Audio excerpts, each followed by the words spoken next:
So what's our first topic? Time value of money. To give a simple example to you, आपने एक काम किया, आपने एक बिजनेस शुरू किया with an investment of 1 lakh today. आपने 1 लाख का बिजनेस शुरू किया, 1 लाख इन्वेस्टमेंट किया एक बिजनेस में today. You are going and the business life is 5 years. तो at the end of first year your profit will be suppose 20,000 rupees. Second year में profit is 24. Third year में your profit is 16. Fourth year में your profit is 22 and fifth year में profit is 18,000. सब मिला है कितना कमाया आपने? 1 लाख.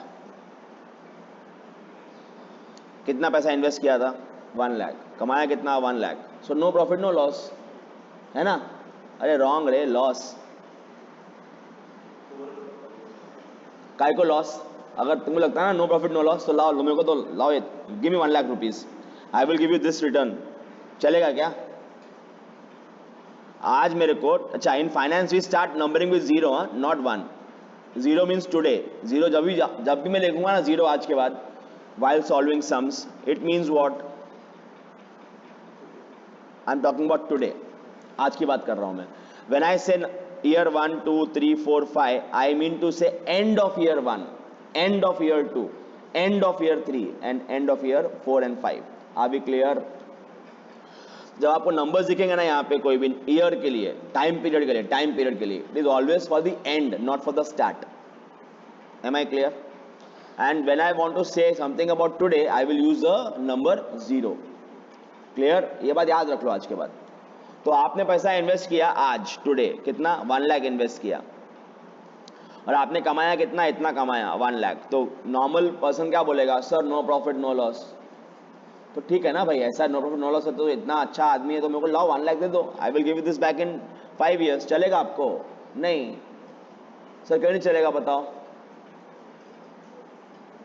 बताओ क्यों नहीं चलेगा?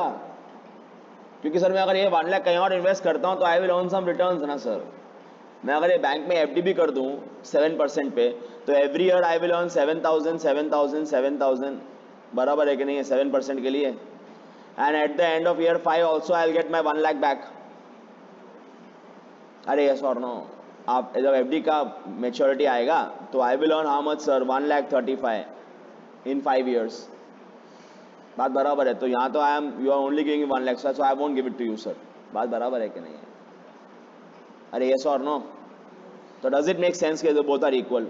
चलो अगर ये ऐसा भी होता 126 और ये 110 भी होता, तब भी ये बेटर है, तब भी ये बेटर है ना यार. आप बोलोगे सर प्रॉफिट हो रहा है. अरे प्रॉफिट नहीं हो रहा है भाई, देखो लॉस हो रहा है. समझे क्या? तो जब अपन एक्चुअली में जब अपन इन्वेस्ट करते हैं ना एफडी के अंदर, अपने को लॉस ही हो रहा होता है. बताओ क्यों? क्योंकि इन्फ्लेशन ही उतनी बढ़ रही होती है यार. बात बराबर है कि नहीं है? In the world of investment what matters? Returns. Returns in what form? In a form that it beats the inflation. तो अगर इंडिया में इन्फ्लेशन 10% का है, 10% का इन्फ्लेशन है, और आपको एफडी दे रहा है 7%, तो आपने क्या किया? आज एक खाना था सैंडविच 100 रुपए का, वो खाया नहीं सैंडविच, भूखे पेट सो गए, और उसको जाके एफडी कर दिया. 1 साल बाद एफडी आया मैच्योर होके 107 रुपीज. सैंडविच खाने गए तो पता क्या बोलता सैंडविच वाला? कि महंगा हो गया सैंडविच सर. कितने का? 110 का हो गया. साला 1 साल तो भूखा बैठा बैठा, 1 साल बाद में वो खाने में सैंडविच. बात बराबर है कि नहीं है? मजे की बात तब होती जब मैं कमा रहा था मोर देन 10%. करेक्ट? सपोज करो कमा रहा होता 15% कमा रहा होता मैं, तो 1 साल बाद भूखा रह के कुछ मिला तो सही मेरे को. I got to eat the sandwich plus I got 5 rupees. तो भूखा रहने का मिला ना रिवॉर्ड 5 रुपया. अरे यस और no? So it makes sense if I want to compare my returns, yes or no? So in any business, when you are starting your business, you would like to compare, is your business giving you enough returns to cover the alternative use? नहीं समझ में आया? अगर आप यहाँ पर मेरे साथ पैसा इन्वेस्ट कर रहे हो, if you are investing in with me in a business, you would like to know, am I giving you more money than the FD? समझे क्या? Why? Because if I am giving you more money than the FD, you will invest with me, you will not invest in FD.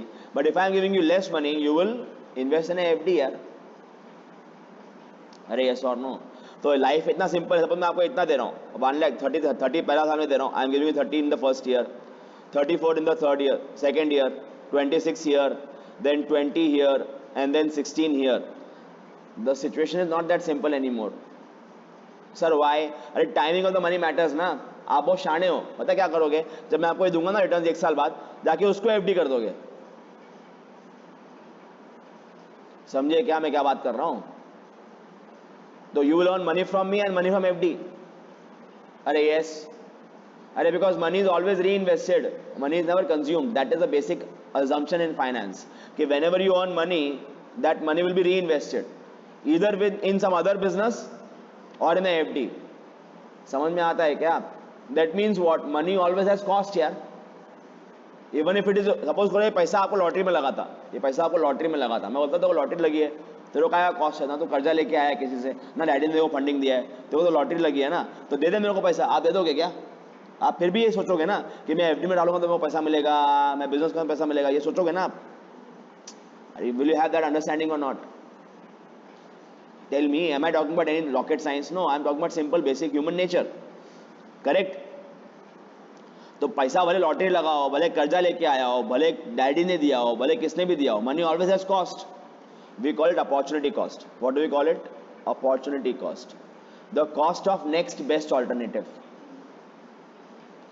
समझ में आ रहा है कि नहीं आ रहा है? We call it what? Which cost? Opportunity cost बोलते हैं उसको. याद रख लो, ऑब्जेक्टिव में आएगा आपको, जैसे भी आया था ना ऑब्जेक्टिव, वैसे एमसीक्यू में आ सकता है.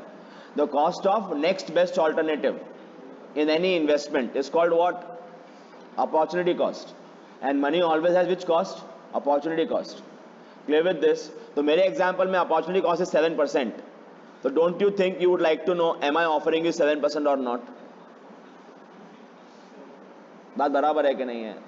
पर तकलीफ ये है कि मैंने कैश फ्लोस को इतना कॉम्प्लिकेट कर दिया है. सारा कैश है, प्रॉफिट नहीं है ये. मैंने इसको इतना कॉम्प्लिकेट कर दिया है कि आपको डायरेक्टली आंसर निकालना आ ही नहीं रहा है 7% है कि नहीं है. तो don't you think there has to be a mathematical technique with which I should be able to calculate the cost? Are we clear with this or not? समझ में आ रहा है कि नहीं आ रहा है? वो हम सीखेंगे इस टॉपिक के अंदर, टाइम वैल्यू ऑफ मनी में, कि when cash flows are occurring at different time intervals, how to make them comparable. As of now, these are not comparable. समझ में नहीं आया तो सपोज करो मैं ऐसे के बजाय आपको पैसा ये दे रहा होता है, रिटर्न्स आपको मैं ऐसा प्रॉमिस कर रहा होता, I would have been promising you this कि I will offer you 24,000 every year. 24,000 every year I am offering you. So tell me, are these comparable? Is this 24 equally as good as this? Or is this much more important to you as compared to this? Fun is more important ना. You can go ahead and invest in FD at the end of first year. अरे yes. तो एक naked eye को, एक normal ले man को लगता है कि ये सब एक ही अमाउंट है. नहीं रे, इन द वर्ल्ड ऑफ फाइनेंस एक नहीं है. In the world of finance 1 + 1 is not 2. It can be any number depending on timing of the cash flows. Are we clear with this? That is why what matters is कि how you bring them in same time horizon. ये क्या है? different time interval पे है ना. How do you bring them in same time horizon? Once you bring them in same time horizon, they both become equal, and then you can add them, you can minus them, whatever you want. Yes or no? तो एक technique तो होनी चाहिए ना कि when I can suppose if I draw a timeline like this, ठीक है, zero से शुरू करेंगे, मैंने कहा था आपको इन फाइनेंस. यस. तो यहां मेरे एग्जांपल में what am I earning? 24 24 24 24 24. Yes. And I am investing 100 today outflow. How to bring all these 24 in same time horizon so that you can make them comparable? That's the meaning of, that's the reason of studying time value of money. Clear with this? Okay. Now a simple technique is this, which देखो सारे पाप सामने आते हैं. जो अभी करने वाला हूं ना वो पहले किया हुआ हम लोगों ने, देखो मालूम पड़ेगा. सपोज करो I am giving you 2 offers. Offer number 1, offer number 2. I owe you today 100 rupees. मेरे को आपको 100 रुपया देने का है. ठीक है, मैं आपको 2 ऑफर देता हूं, take it today or take it after 3 years. They are not equal ना. So why they are not equal? Sir I can invest this. Sir कहाँ इन्वेस्ट करेगा तू? सर आप बोलते हो sir I can invest at 10% in FD. Sir ठीक है, तो एक काम करेंगे, you can earn 10%, they are not comparable, this is much more important to you, yes और no, but how to make them comparable, that's a question, समझा? तो आप क्या करोगे बताओ जरा? मैम आपको ठीक है, आप कितना इंटरेस्ट कमा रहे हो? रे इंटरेस्ट एट 10%, कितना कमा रहे हो? 10 रुपीज, कितना आ गया ये? Eight the end of year 1 हुआ, फिर इंटरेस्ट कमाओगे वापस से, कितना कमाओगे? 11 कमाओगे ना, 110 पे कमाओगे ना, कितना कमाओगे? कितना हो जाएगा? 121, सॉरी कितना हो जाएगा? 121 हो जाएगा, बात बराबर है? तो it will be eight the end of year 2, फिर आप वापस से इंटरेस्ट कमाओगे, कितना कमाओगे बताओ अभी? 12.1, यस और नो? तो कितना हो जाएगा? तो आप क्या बोलोगे? सर आपको 3 साल बाद देना है ना, तो sorry I will not take 100, I will take what? I will charge you 133.1. अरे यस और no? Then the offers become equally good ना. If I offer you 100 today or 133.1 at the end of 3 years, then offers are equally good, correct? समझ में आता है क्या? इसको बोलते हैं कंपाउंडिंग. क्या बोलते हैं इसको? कंपाउंडिंग. स्कूल में सीखा भी था हमने, स्कूल में सीखा था. स्कूल में क्या सीखा? देखो ओए, in this is today's money, this is present money. Present. What is this? This is future money. तो future value is equal to present value into 1 plus r raise to n. ये school में सीखा था हमने, 7th 8th में. Compounding, discounting, compounding सीखा था. Compounding, compounding interest, simple interest सीखा था क्या? वही बात सामने आ रहे हैं. देखो इधर, तो मैंने क्या किया? 100 रुपया आज का पैसा है, इंटू 1 रुपये पे तुम कमाओगे 10%, यानी कितना होता है वो? 10 पैसा. समझा? For 3 years. समझा क्या? तो कितना होता है बताओ? 100 इंटू 1.1 रेज टू 3. कैलसी है? निकालो. 1.1 इंटू 1.1 इंटू 1.1. और अभी नेक्स्ट लेक्चर से कैलसी लेके आने का. 1.331 कितना आ गया बताओ? ये कितना आ रहा था? सेम आ रहा था ना? तो ये लॉजिक है और ये फॉर्मूला है. टाइमलाइन के तौर पे, टाइमलाइन के तौर पे ये पैसा आज का था. This 100 rupees of today's money, you are pushing it to the end of year 3, you are pushing it and making it equal to 133.1. समझा क्या? तो what are you saying? What you are indirectly saying is कि today's 100 rupees is equal to 133.1 after 3 years. So suppose करो आपको 2 cash flow बीच में और भी आ रहे थे, तो you can even push them here ना. ये कैसे पुश किया था? 1 प्लस आर रेस टू 3 करके. यहाँ क्या कर सकते हो? 1 प्लस आर रेस टू 2. काय को 2 रे? 1 2. ये क्या कर सकते हो? 1 प्लस आर रेस टू 1 करके. तो तीनों पैसा आ गया. You got equivalent future money ना. Now can you add these 3? What you gate?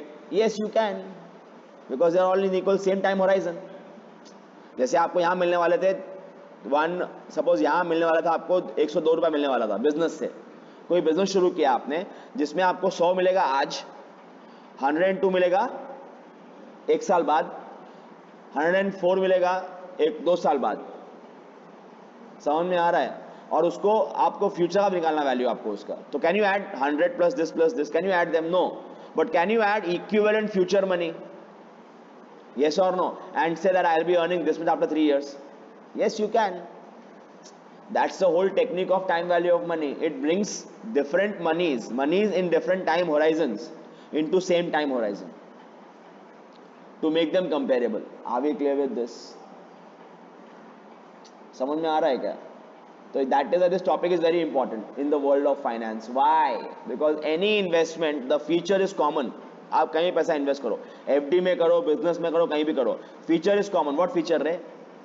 You invest money today and earn money in future. Invest money today and earn money in future.